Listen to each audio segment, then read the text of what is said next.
Autoline Daily is brought to you by Bridgestone, passion for excellence. Here are today's top headlines. GM and Chrysler face problems getting more money from the government, more action surrounding the sale of Volvo, and the first look at the Citroen DS3. Up next, we'll be back with the news behind the headlines.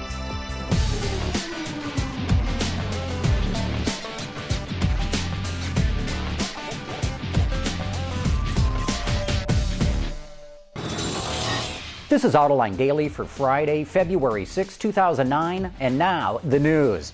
More trouble on the bailout front. The Wall Street Journal says that the failure so far to name a car czar is hampering efforts by Chrysler and General Motors to get concessions from bondholders and from the UAW.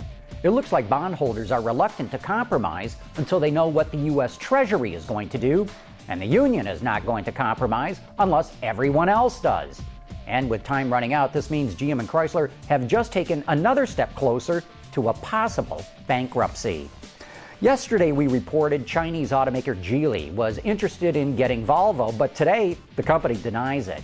But the Swedish newspaper Dagens Industri reports Ford will meet with investment bankers in London next week to discuss the possible sale of Volvo.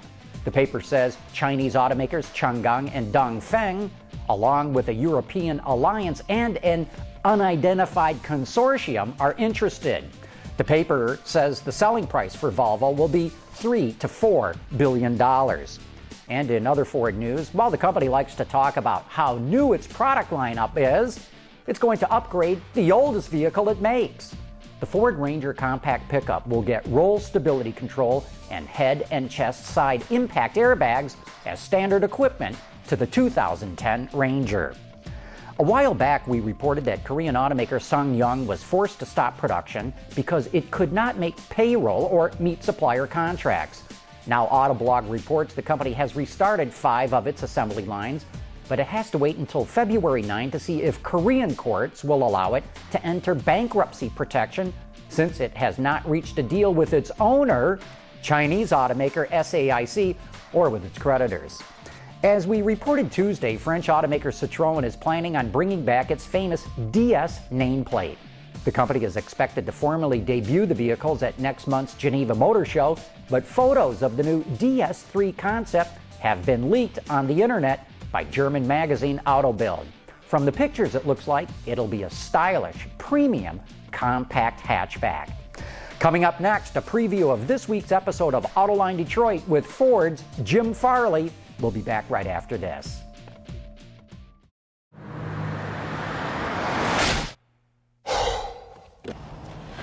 Changing tires out here could be dangerous, but with these tires, I don't need to worry. Bridgestone. This week on Autoline Detroit, I'm joined by Jim Farley, Ford's Group Vice President of Marketing and Communications. In the following preview, Farley talks about the U.S. economic stimulus package and how that could help consumers purchase new vehicles. I'm really interested to see what the stimulus package brings in terms of fleet modernization, because at the end of the day, we're going to have to see some kind of extraordinary impact for customers to act differently. We've seen a complete reversal of consumer behavior on segmentation. I remember, John, actually, you brought it up in the middle of May and June, where he said, you never know about this stuff, and lo and behold, here we are. And in the fourth quarter, pickup trucks were 14-15% in the industry again, just like they were in February. Americans react quickly, just like they did in May and June. I think there's a wealth effect going on where people are being careful about what they buy. The funny thing about fuel economy, it's a proxy for quality and safety. There's almost a perfect correlation between brands who are known for fuel economy are also known for quality and safety. So for us as a brand, especially with the Fusion launch coming up, the fuel economy is the #1 reason why someone leaves the Ford franchise, who owns a Ford. So we have to change people's opinion of our brand around fuel economy. If you want to hear the rest of our discussion, you can watch the entire episode of Autoline Detroit on our website later today. And that's it for today's top news in the global automotive industry. But before we go, I need to announce the winner of this week's trivia contest. We asked you to name the vehicle pictured here and tell us who designed it. And the correct answer is, it's the Dymaxion car. Initially released in 1933, this aerodynamic concept vehicle was built by U.S. architect and inventor Buckminster Fuller.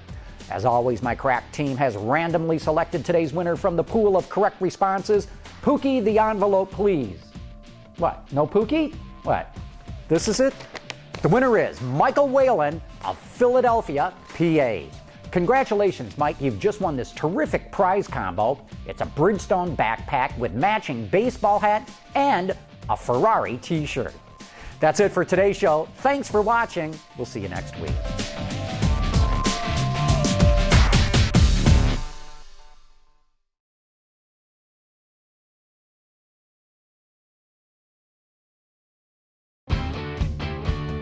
Visit our website for even more great content all week long.